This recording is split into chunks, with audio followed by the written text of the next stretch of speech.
like Watson is you know the answer because you have facts in your mind. The way Watson actually works is, this would be a fairly easy one for Watson because it's a direct match, so that the question is matched in the second paragraph right here. And so if we can do an exact word-for-word match, then we're in good shape. But a lot of times you can't. So the headlines came out, that was these. Computer wins on Jeopardy, computer thumps Jeopardy minds, IBM's Watson supercomputer defeats humanity in Jeopardy. So I like to read that. But you know, it was actually a fairly close game, and even in the demo game which I showed you, that's the top one. IBM's Watson supercomputer destroys all humans in Jeopardy practice round. Did you see that, where they destroyed with their bodies on the set? Oh, it was kind of a close game.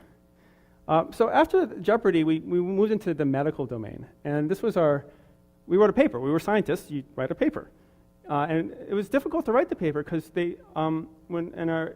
as we were doing it, we realized we didn't have enough experimental results.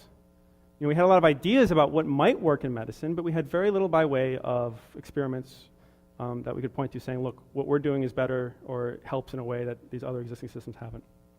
And pretty much the only experimental evaluation we had was on these doctor's dilemma questions, which are it's this game that medical residents play.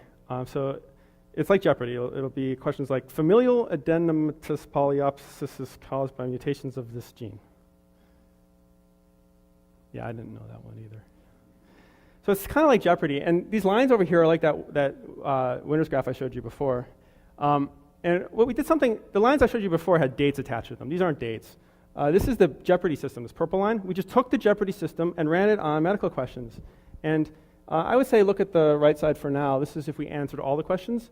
Got about 20% correct. So that's not bad. It might beat Ken Jennings. I'm not sure. I don't know how he is on medical knowledge.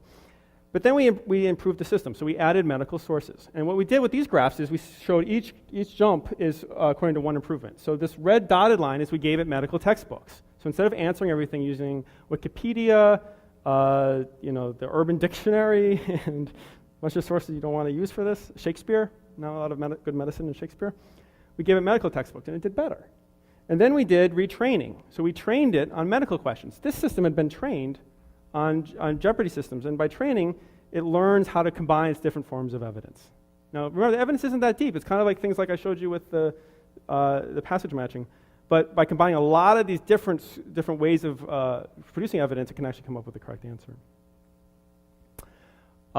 And so the machine learning tells you how to merge those things together. Now, machine learning trains off of these doctor's dilemma questions, and we gave it all the questions, and you could double the amount of questions and you wouldn't get any improvement. So if you read the paper,